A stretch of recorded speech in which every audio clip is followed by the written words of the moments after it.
yaitu mendampingi anak didik saya untuk mengikuti lomba maksi. Luar biasa. Lanjut. Perkenalkan, nama saya Teki Ardiana dari SD Negeri 1 Bukare. Hal terbaik yang saya lakukan pada bulan ini yaitu mengajak siswa untuk membuat proyek dari botol. Ya, luar biasa juga. Perkenalkan, nama saya Dunia Isa dari SD Negeri 1 Solo Klaten Karanganyar. Hal baik yang sudah saya lakukan pada program ini adalah mengajak anak-anak untuk membuat proyek yaitu menanam bayam. Saya Hilda Malayake dari SD yang sudah saya lakukan selama 1 bulan ini adalah membiasakan anak untuk literasi sebelum mulai belajar. Ini biasa dipanggil dengan Okta dari SMK Negeri 1 Beten. Hal baik yang sudah saya lakukan yaitu mengajak anak-anak untuk berani mengemukakan pendapat di depan kelas. Terima kasih. Assalamualaikum warahmatullahi wabarakatuh. Saya dari SMK Negeri 1 Beten. Hal baik yang saya lakukan sebenarnya adalah di minggu ini saya sudah presentasi untuk tugas modul dolmen saya. Jadi saya itu minggu ini itu 2 bulan ya. Saya itu mengikuti 2 diklat. Jadi saya juga jadi agak oleng gitu ya. Jadi kadang-kadang lo lainnya karena hal yang saya luar biasa itu karena Jumat kemarin sudah finish yang satu sehingga tinggal fokus pada CGP ini. Saya satu hal baik ketika saya kemarin mengakhiri dengan bersedia untuk presentasi di tugas dolmen saya. Dengan teman-teman dari pengajar P5 untuk membuat proyek untuk direalkan minggu depan ini insya Allah, yaitu tentang pembelajaran kepekerjaan yang selama ini setiap guru mengerjakan sesuatu sendiri-sendiri. Itu yang menurut saya luar biasa. Terima kasih. Assalamualaikum. 2, 3. Ya, ayo naik kereta api. Siapa hendak turun ke Bandung, Surabaya? Bolehlah. Nggak boleh bersuara. Aku bilang tinggal gitu. Cepet bu. Minggir dulu. Oke, tepuk tangan untuk kelompok kuning. Yuk. Lanjut.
Kemudian yang tengah ini kan mau nggak mau harus ikut instruksi yang di belakang dan harus mengarahkan yang di depannya.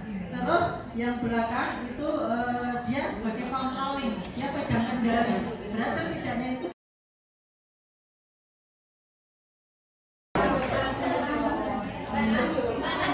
Terima kasih untuk waktu yang diberikan kepada kelompok kami. Kami akan mencoba untuk mempresentasikan dari hasil yang sudah kami diskusikan tadi, peran dari guru penggerak. Sebelum kita mempresentasikan materi ini, kita akan mengadakan yel-yel dulu. Yel-yel akan saya pimpin. Siap ya? Siap. Bisa. SMK. Bisa. SMK. Bisa. Hebat. Guru penggerak. Tergerak. Oke, terima kasih. Oke, diri yang ada di dalam diri kita masing-masing menumbuhkan semangat dan keinginan. Kami dari kelompok 2 dengan bangga akan menampilkan pelan kamu. Bu Ika silakan memimpin yel-yel. Siap teman-teman tuh yel-yelnya? Siap.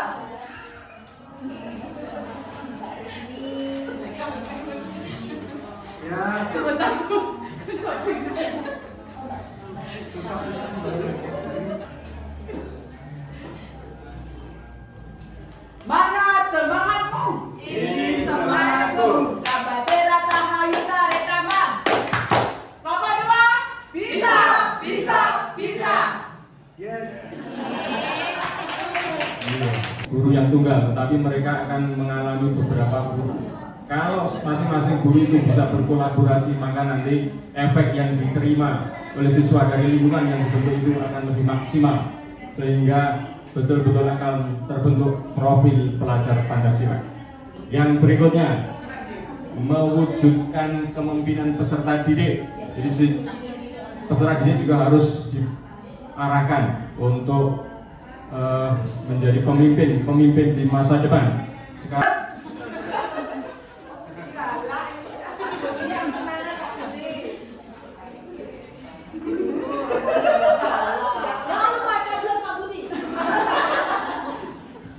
mana semangat? ini semangat.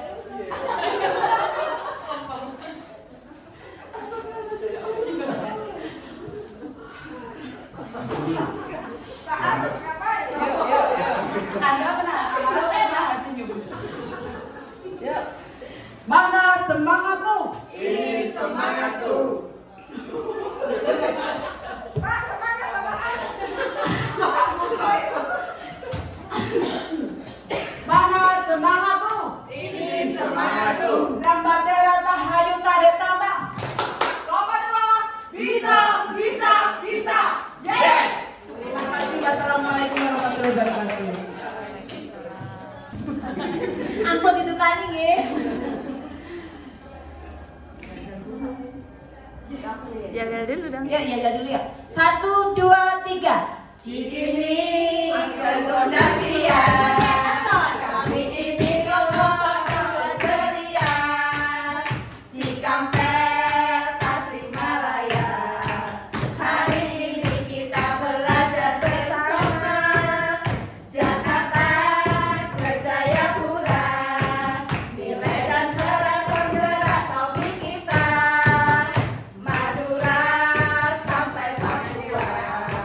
Mari mendengarkan presentasi kita. Kelompok 1. Yes. Oke, tepuk tangan. Mengikuti workshop dan pelatihan tanpa disuruh ataupun diberi surat tugas. Tidak endo gitu ya maksudnya Bapak Ibu. Kemudian yang kedua, mencari sumber ajar yang relevan secara mandiri. Kemudian yang ketiga, inovatif.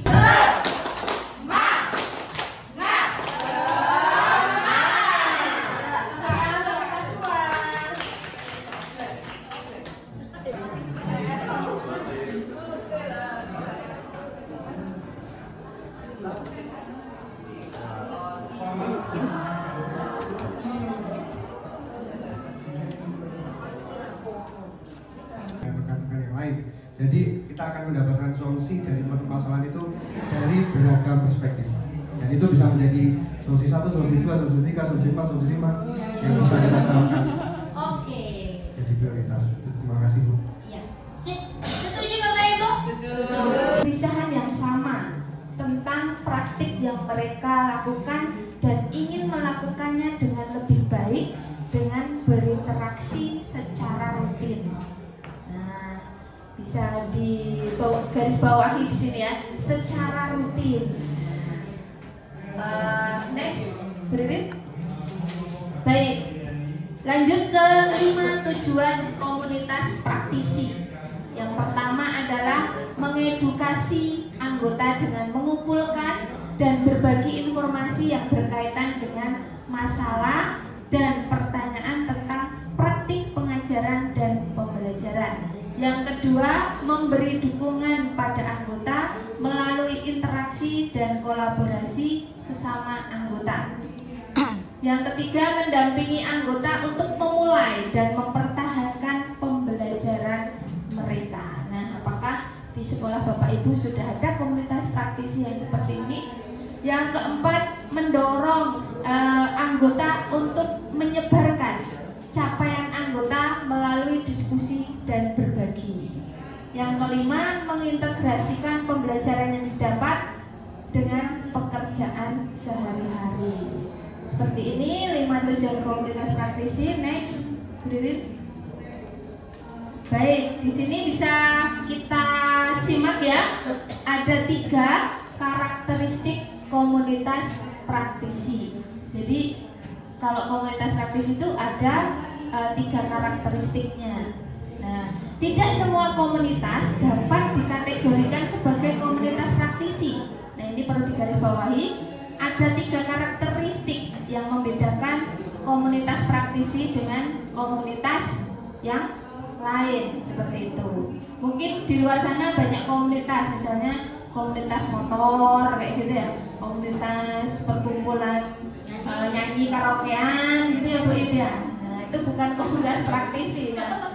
Nah, 3 cirinya seperti ini. Yang pertama adalah ada domain. Domain itu adanya kesamaan atas hal yang dianggap penting oleh anggota komunitas. Contohnya ada tujuannya, identitas, minat, latar belakang, nilai yang dipercaya, dan keresahan tentang sesuatu. Jadi resah tentang sesuatu yang sama.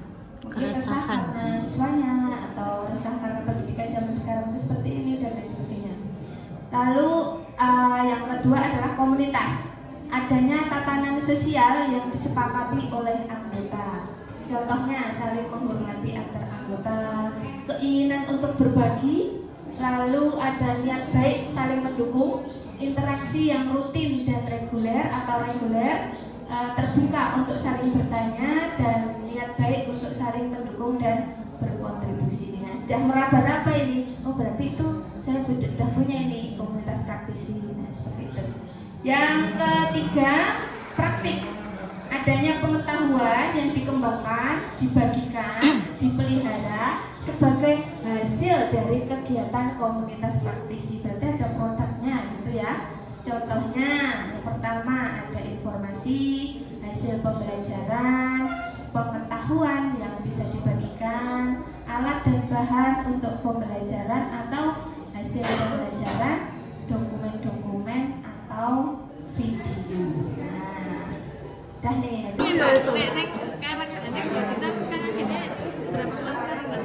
Satu minggu sekali. Oh, satu minggu sekali. Satu minggu lagi dia Bapak Ibu saya. Minggu sekali di kecamatan atau di Kecamatan. Tempatnya Di beberapa SD. bergantian. Enggak, maksudnya kelas 1. Kalau kelas 1 mangga kali kelas 4 itu di SD mana. Jadi enggak jadi satu sekolahan itu 2 SD. Itu 2 kelas. Karena kan kelas beda-beda sekolah ya Mbak. Iya, jadi makanya untuk waktunya pun berbeda. Setelah SMA kan SD Jero terus gitu, tempatnya di situ terus. Harinya beda. Tempatku harinya sama, hari Sabtu. Untuk tempatnya beda. Tempatnya beda-beda setiap kelas. Sabtu.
Dari diskusi dari kelompok kami tadi tentang yang pertama menganalisis kebutuhan belajar anggota. Yang pertama kita bisa melakukan survei sederhana dengan cara menyebarkan kuesioner kepada para anggota. Yang kedua bisa dengan rembuk diskusi dengan cara berdiskusi bersama anggota, misalkan dalam rapat ataupun KKG. Dan yang ketiga bisa dengan bincang santai, kita menggali informasi lebih dalam serta observasi melalui pengamatan. Untuk peran yang kedua, memfasilitasi rencana kegiatan belajar berdasarkan hasil analisis kebutuhan. Yaitu kita bisa diskusi tentang isu terkini. Yang kedua, menetapkan tujuan secara smart. Yang ketiga, diskusi untuk mengatasi permasalahan. Yang keempat, bagi peran dan tanggung jawab. Yang kelima, menyusun anggaran pembiayaan. Peran yang ketiga yaitu mencari narasumber yang relevan terkait kebutuhan belajar. Mencari narasumber ini bisa dari internal dan eksternal. Untuk yang internal kita bisa mencari dari mahasiswa. Untuk yang eksternal bisa mencari narasumber sekolah dan narasumber lain yang berhubungan dengan kebutuhan belajar. Dari dalam jelas ya, karena sesama praktisi pasti relevan. Dan dari luar itu yang kuncinya relevannya itu. Jangan sampai kita misalnya mau belajar tentang pembelajaran yang pihak keluarga murid, kita undangnya peternak ayam. Yang penting dari kata kuncinya relevannya. Kemudian yang ketiga berbagi peran dalam penyelenggaraan itu. Yaitu masing-masing diberikan peran, jangan dimonopoli. Apakah guru penggeraknya harus jadi ketuanya? Tidak. Kalau ada teman kita yang lebih potensial bisa dijadikan sebagai ketua. Disesuaikan dengan potensi masing-masing, dilibatkan. Terus dan sebaliknya apa? Bagaimana kalau ada yang tidak mau bekerja, tidak peran? Ya harus kita akomodasi juga. Artinya kita memberikan peran sesuai dengan kemampuan mereka. Kalau kita paksakan misalnya jadi moderator, kemudian dia tidak berani bicara di depan umum, kemudian kita paksakan nanti kapok keluar dari komunitas. Maka kita juga harus bijaksana. Intinya secara bertahap seluruh anggota komunitas akan berpartisipasi dalam penyelenggaraan itu sesuai tugas masing-masing. Kedua, reporter menulis dan mempublikasikan refleksi pada media yang disepakati. Tiga, pembagian hasil praktek atau materi. Keempat, menginisiasi penerbitan hasil karya guru bersama komunitas sekolah. Kelima, membuat kesepakatan komunitas praktisi. Terus untuk mendampingi rekan sejawat dalam mempublikasikan hasil kerja, itu satu, memotivasi rekan sejawat untuk mengaplikasikan praktek baru. Dan kedua, menanyakan pengalaman kesulitan dan tantangan saat mengaplikasikan praktek. Ketiga, memberikan waktu untuk mengaplikasikan praktek dalam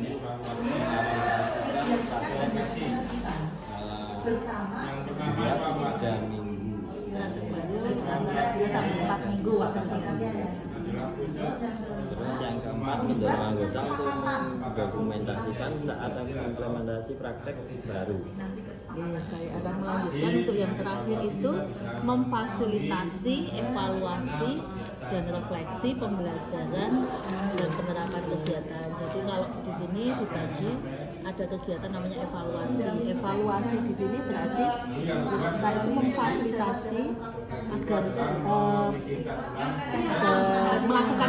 agar melakukan evaluasi sehingga ini tujuannya tercapai atau tidak. Evaluasi tujuannya itu jadi supaya mengetahui kegiatan atau praktek baru yang dilakukan tadi berhasil atau enggak, atau itu evaluasinya. Nah setelah itu baru dilakukan refleksi. Setelah melakukan evaluasi, tahu tujuannya berhasil atau tidak, direfleksikan. Refleksinya apa?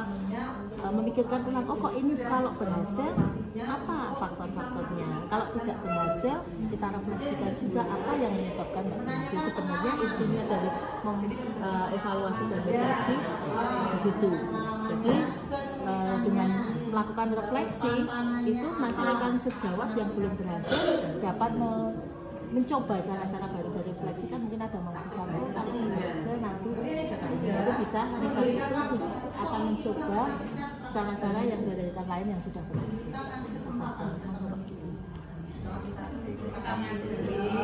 Ukuran kita apa, kita tambahkan. Nanti berikutnya itu kita mempertahankan kelebihan dan akhirnya tidak mengulang lagi kesalahan. Semakin baik harapannya. Terima kasih diskusinya teman-teman sekalian. Mudah-mudahan bisa memberikan gambaran dari nama komunitas yang paling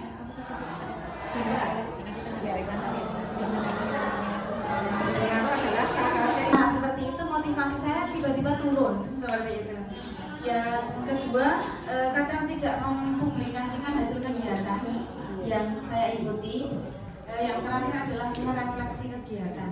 Itu kadang tidak saya lakukan. Komunitas dari DWMP, DKL, Kabupaten Klaten. 1, 2, 3. Mantap.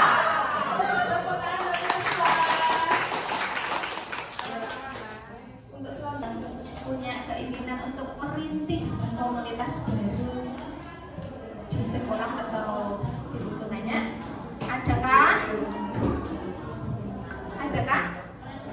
komunitas baru? Ya. Sudah. Oke. Baik. Siapa di antara Bapak Ibu yang pengen tahu caranya menggerakkan orang untuk mengikuti komunitas belajar? Mau ya? Baik.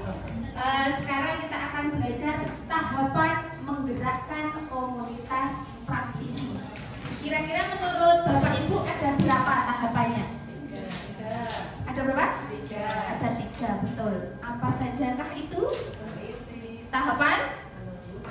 Ya, merintis, betul? Oh iya, yang pertama adalah merintis di situ ya. Lalu menumbuhkan dan merawat keberlanjutan. Kita akan belajar tentang tahapan komunitas praktisi dengan jalan-jalan. Siapa yang suka jalan-jalan? Suka semua ya? Suka semua. Katanya Pak Dokter, Bu Dokter jantung, Bu ya. Jadi jalan-jalan selama 30 menit setiap hari itu akan menyehatkan jantung ya. Jam berapa aja, tapi tanpa berhenti. Kalau jalan gini berhenti kayak di mall itu ya nggak tanggung gitu. Iya, nuding, tambah jantung kan gitu. Jantungnya saya bijak.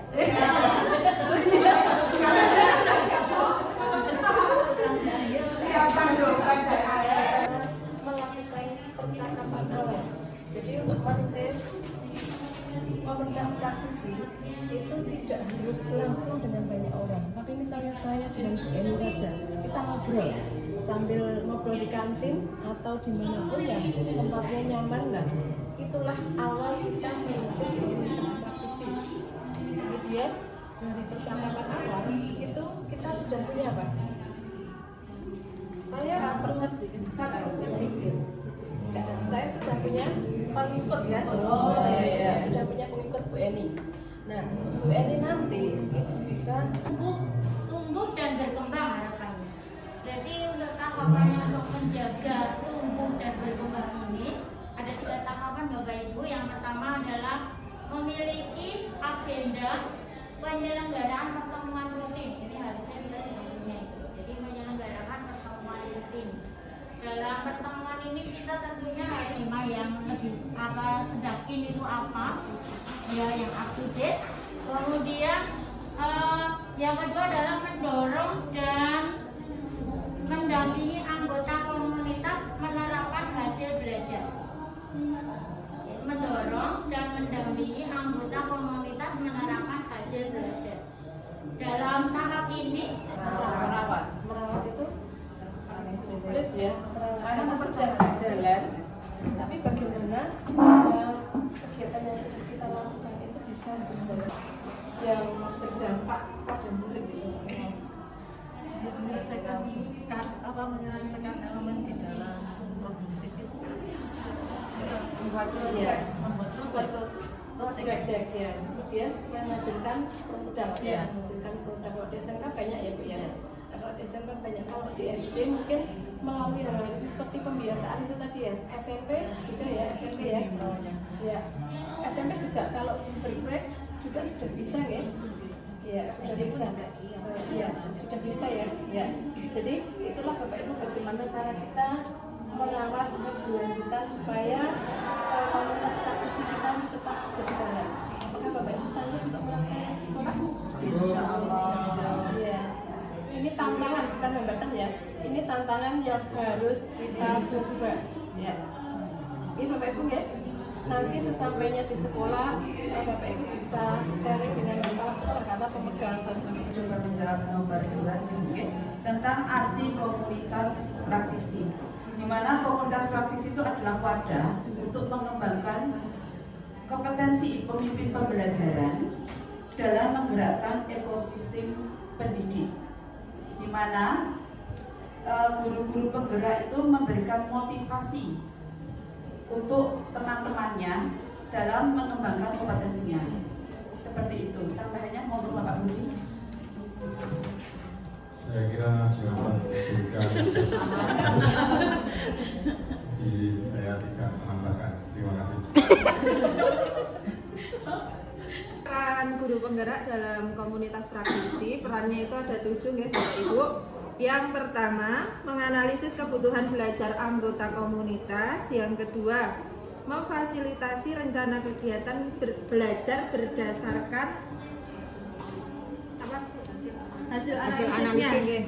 Kemudian yang ketiga, mencari narasumber yang relevan. Yang keempat, menyelenggarakan kegiatan belajar pada komunitas tersebut. Yang kelima, mendokumentasikan serta mempublikasikan. Yang keenam, mendampingi rekan sejawat dalam mempraktikkan hasil. Dan yang terakhir, evaluasi serta refleksi pembelajaran. Ya, terima kasih. Kita beri aplaus dulu.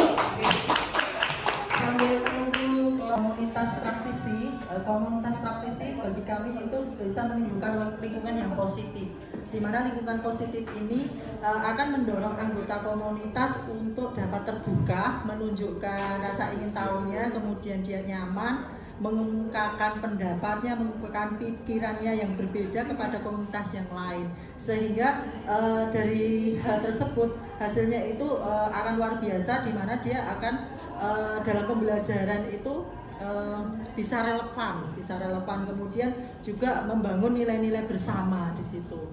Jadi itu pentingnya, nanti mungkin bisa ditambahkan dengan kelompok yang lain. Monggo, yang satu kelompok bisa menambahkan.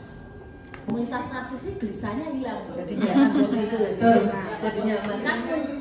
Pengertiannya ada kegelisahan. Jadi penting kalau mau gelisah terus ya nggak usah pakai komunitas. Tapi kalau mau gelisahnya hilang, yo dibuat komunitas praktisi. Iya, luar biasa sekali guys. Iya, itu adalah merilis, lalu menumbuhkan, dan yang terakhir merawat. Iya, di situ sudah ada ya kita ya. Ya, pertanyaannya di antara pertanyaan yang paling gampang dijawab. Ya, terima kasih Bapak Ibu. 3. Aku keren. Tepuk tangan untuk kita semua. Hari ini tadi bersama Bapak Guru Hebat adalah membentuk komunitas praktisi dengan diawali adanya kegelisahan bersama. Monggo Ibu. Yang saya pelajari hari ini, kita menuangkan apa yang sudah kita lakukan dalam komunitas praktisi serta manfaat bagi kita. Yang sudah saya pelajari hari ini adalah kita menganalisis komunitas yang sudah kita ikuti dan kita mengevaluasi apa yang perlu kita kembangkan ke depannya. Ini nggak sampai ini aja. Yang sudah yang kita pelajari hari ini yaitu kita mengevaluasi atau menganalisis praktisi komunitas yang sudah dilaksanakan dan yang akan kita laksanakan. Yang sudah saya pelajari hari ini adalah bagaimana cara kita membuat komunitas. Ya, yang sudah kita pelajari hari ini bersama dengan ibu-ibu hebat. Hari ini kita belajar tentang cara membentuk komunitas praktisi yang baik yang akan kita laksanakan ke depannya.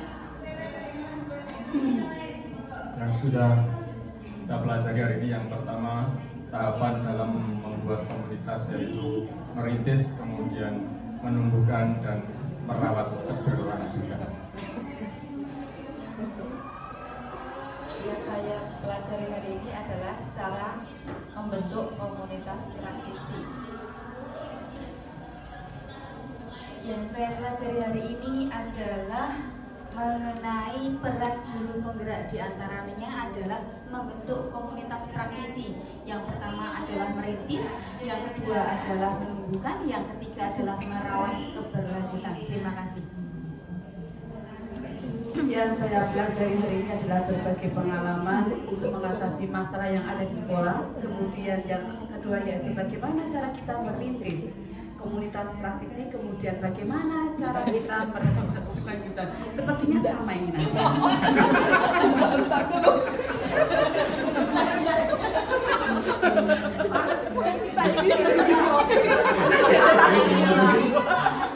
Yang sudah saya pelajari hari ini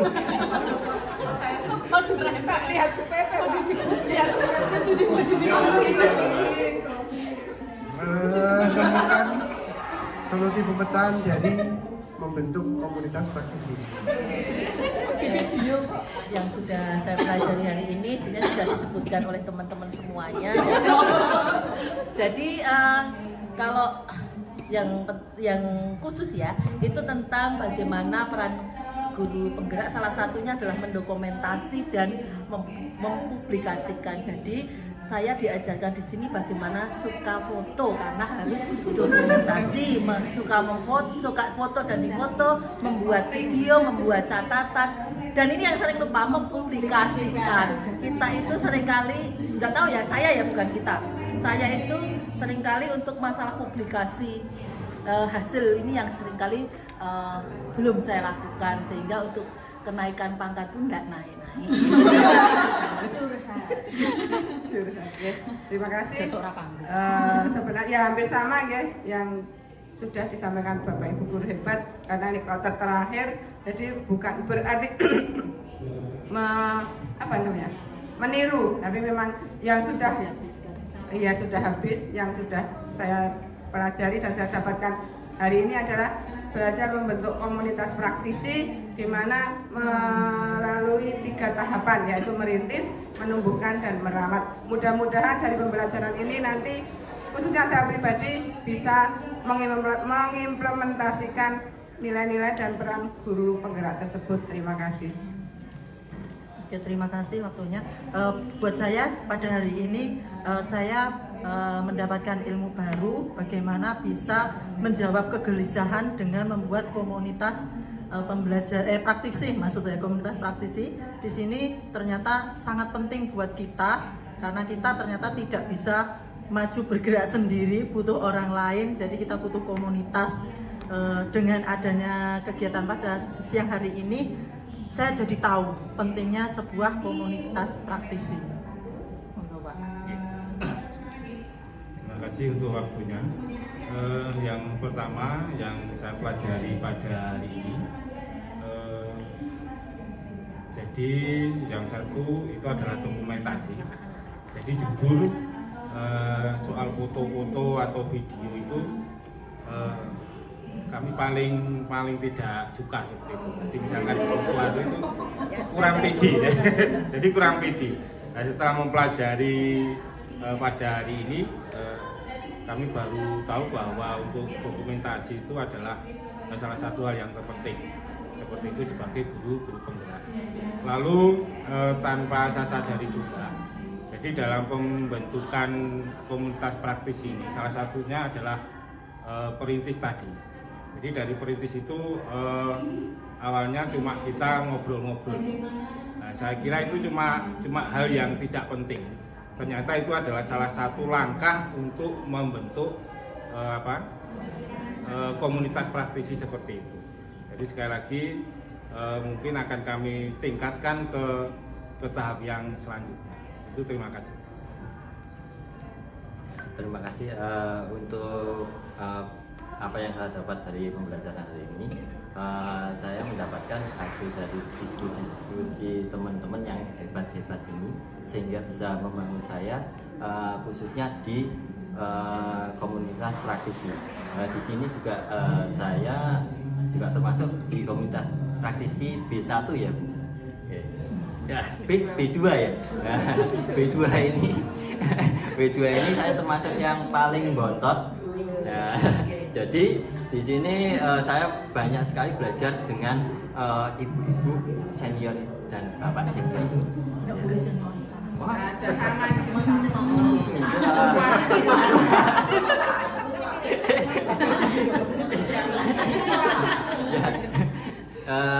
Selebihnya itu dari saya. Ya, terima kasih. Ya. Oke, langsung yang meningkatkan diri saya dalam refleksi dan evaluasi dalam setiap kegiatan saya.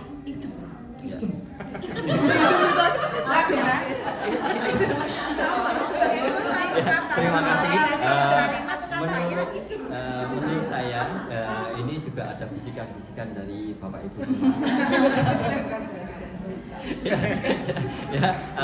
Untuk saya pribadi ya intinya untuk ke depan saya lebih baik lagi untuk introspeksi diri saya, belajar berkolaborasi dengan teman-teman agar ke depannya dalam membangun komunitas praktisi saya lebih baik.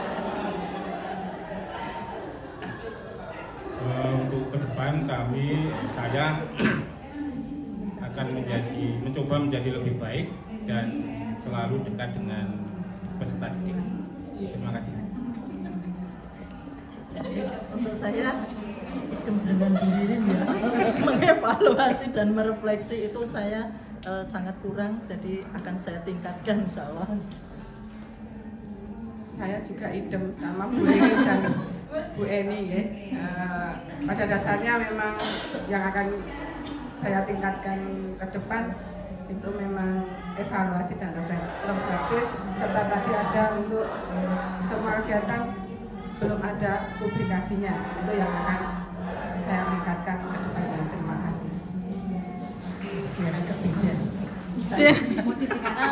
Saya untuk ini saya justru dari komunitas praktisi ini ingin mengembangkan komunitas praktisi yang sudah ada di sekolahan saya itu ya, yang selama ini memang kegiatannya mungkin belum seperti yang sesuai dengan komunitas praktisi, di mana nanti ketika komunitas praktisi ini bisa tumbuh, itu salah satunya adalah bisa juga melakukan refleksi dan evaluasi, sehingga saya ikut juga melakukan refleksi dan evaluasi. Baik, terima kasih. Yang akan saya lakukan ke depan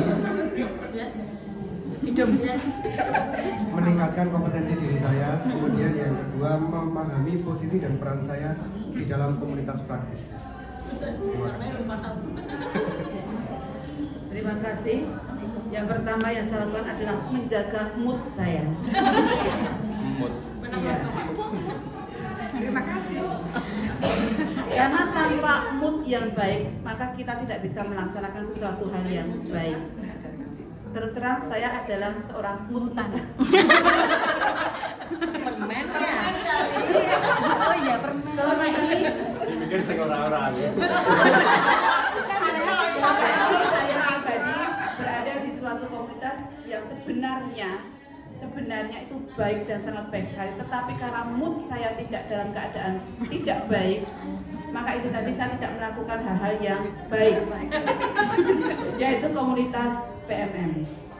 Terus terang selama ini mood saya baru dalam tahap down seperti itu, karena saya memang tidak bisa mengerjakan sesuatu hal, beberapa hal itu secara sekaligus. Saya lebih suka mengerjakan apa dulu yang harus saya kerjakan menurut prioritas saya sendiri. Jadi saya selalu menilai dari pekerjaan saya itu tergantung skala prioritasnya yang mana dulu yang harus saya kerjakan. Dan juga yang nomor 2 juga cara berdasarkan mood juga seperti itu. Nah, kemudian yang kedua,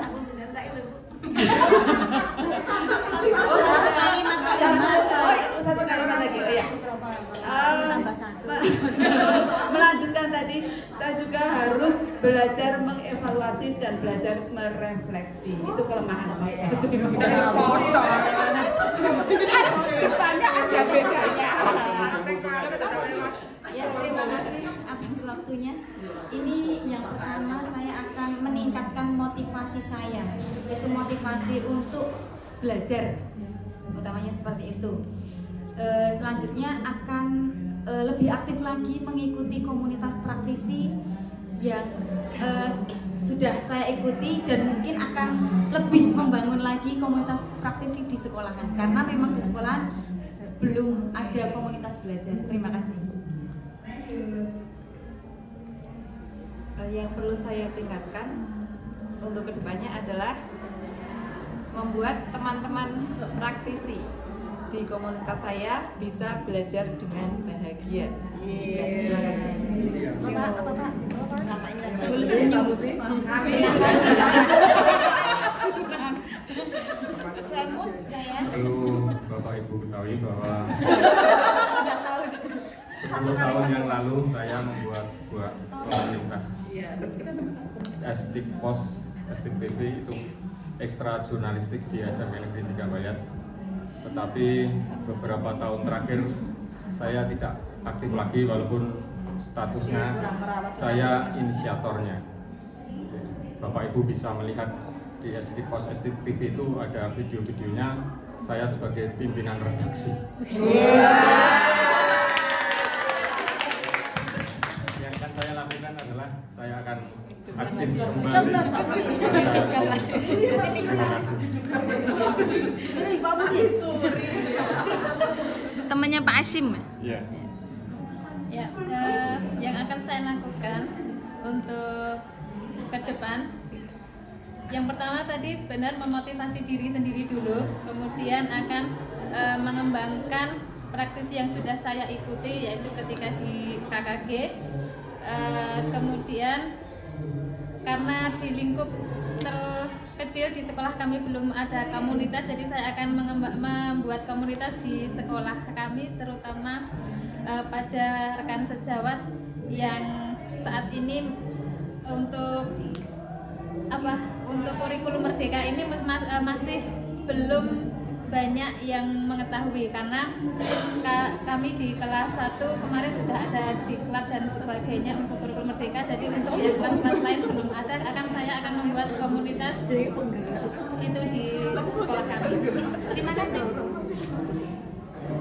Yang akan saya lakukan setelah ini adalah yang pertama membuat catatan kecil apa yang sudah kita lakukan hari ini, karena itu nanti akan ditagih di jurnal refleksi sebelum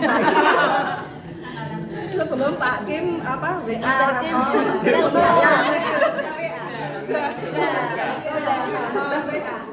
Terus yang kedua adalah mungkin saya pengen juga sama seperti Pak Budi, tapi di lingkungan sekolah saya tuh komunitas anak-anak untuk membuat untuk jurnal majalah dinding. Terima kasih saja.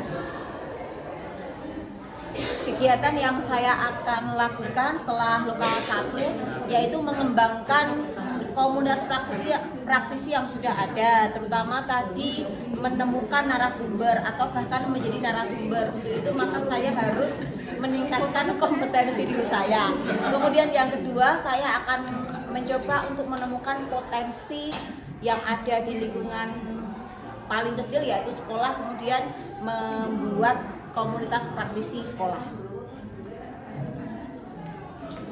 Yang akan saya lakukan ke depannya setelah dari sini itu yang pertama menambah motivasi diri untuk lebih berkembang ke hal yang lebih baik.